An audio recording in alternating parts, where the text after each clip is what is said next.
5ই জানুয়ারি 2025 রবিবার আনুমানিক দুপুর 2:30 থেকে বিকেল 5টা পর্যন্ত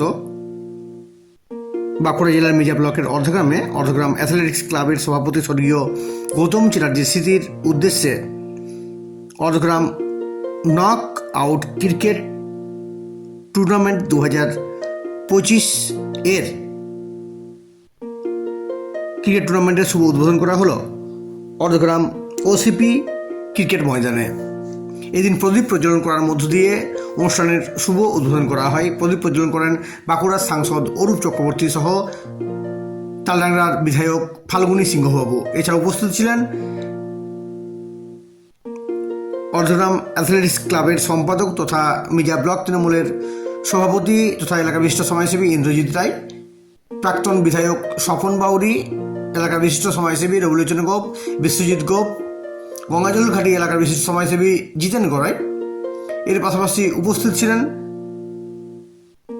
মির্জা ব্লক এলাকার বিশিষ্ট সমাজসেবী জন্মেঞ্জয় বাউরি। একই সঙ্গে উপস্থিত ছিলেন অর্ধগ্রাম অ্যাথলেটিক্স ক্লাবের সকল সদস্যরা। এদিন এই উদ্বোধনী ম্যাচ খেললেন বজরং 11 ক্রিকেট দল ভার্সেস মান্নাত চ্যালেঞ্জার্স শ্রীপুর ক্রিকেট দল। এই খেলায় জয়লাভ করে মান্নাত চ্যালেঞ্জার্স শ্রীপুর ক্রিকেট দল। এই অনুষ্ঠানে উপস্থিত ছিলেন সাংসদ অরূপ চক্রবর্তী ছাড়াও বিধায়ক ফাল্গুনী সিংহবাবু সহ প্রাক্তন বিধায়ক স্বপন বাউরি সহ মির্জা ব্লক তৃণমূলের সভাপতি ইন্দ্রজিৎ রায় সহ এলাকার বিশিষ্ট জনের পাশাপাশি অর্ধগ্রাম অ্যাথলেটিক্স ক্লাবের সকল সদস্যরা। এদিন এই অনুষ্ঠানকে কেন্দ্র করে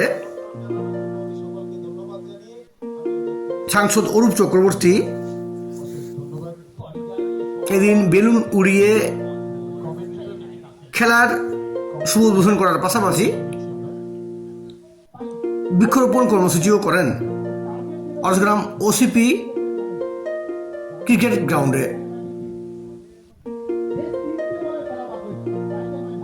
বাঁকুড়া জেলার মির্জা ব্লকের অর্ধগ্রাম ওসিপি ক্রিকেট গ্রাউন্ডে স্বর্গীয় গৌতম চ্যাটার্জি স্মৃতির উদ্দেশ্যে অর্ধগ্রাম নকআউট ক্রিকেট টুর্নামেন্ট 2025 এর শুভ উদ্বোধন করা হলো। উপস্থিত সাংসদ অরূপ চক্রবর্তী সহ একাধিক বিশিষ্টজনেরা।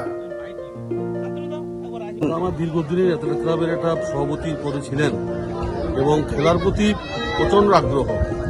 এই মাঠ আমাদের দাদা আছেন, ছোট থেকে খেলে আসছি এবং যেখানেই খেলা হতো সেখানেই সবসময় দাদা আমার ছুটে যেত। সে নিজেও একজন খেলোয়াড় ছিল, নিজেই খেলোয়াড় ছিল, ফুটবলও খেলতো, ক্রিকেটও খেলতো। সবাই আমার অ্যাথলেটিক্স ক্লাবের যারা সদস্যরা বললে একটা বদনামে শুধু দিচ্ছে খেলা, এটা হোক। আমরাও সবাই মিলে চেষ্টা করে একটা কতগুলো টিমকে নিয়ে শুরু করেছে? 8টা টিমকে নিয়ে খেলা শুরু করলাম। এটা এই প্রথম বছর? এই প্রথম খেলা। আজকে যে খেলা ছিল কোন কোন টিমের ছিল? আজকে বজরং দল আর মান্নাত রাখি। খেলার ফলাফল কি হলো? ফলাফল মানে বজরং দল হেরে গেলাম। আর দেখলাম যে এক ঝাঁক তারকারা এবং সমাজসেবীরা উপস্থিত হয়েছিলেন এই মঞ্চে। ভালোবাসতেন খুব সবাই এবং যারাও সময় খেলতেন আগে তারাও সবাই এসেছেন। কেউ কলকাতা থেকে, কেউ দুর্গাপুরে, কেউ আসানসোলে, তারাও কিন্তু আজকে ওর খেলা স্মৃতিতে সবাই এখানে অংশগ্রহণ করেছে। খুব ভালোবাসতো সবাই, প্রতিটি মানুষ এবং গ্রামের তো সবাই ভালোবাসত। এই খেলাকে কেন্দ্র করে এবং সিটি টুর্নামেন্টকে কেন্দ্র করে এলাকাবাসীকে কি বার্তা দেবেন? আমরা নেক্সট একটা বড় আরো টুর্নামেন্ট করবো এখানে এই অ্যাথলেটিক্স ক্লাবের সবাইকে সঙ্গে নিয়ে। পাশে আছে বাবু আছে, এই তো আমার বাচ্চা একদম ছোট থেকে খেলা থেকে আসছি এবং ইন্দ্রজিৎ রায় সেক্রেটারি ছিলেন। আপনার নাম পরিচয় দেবেন? আমার নাম শান্তনু চ্যাটার্জি, গৌতম চ্যাটার্জি ছোট ভাই।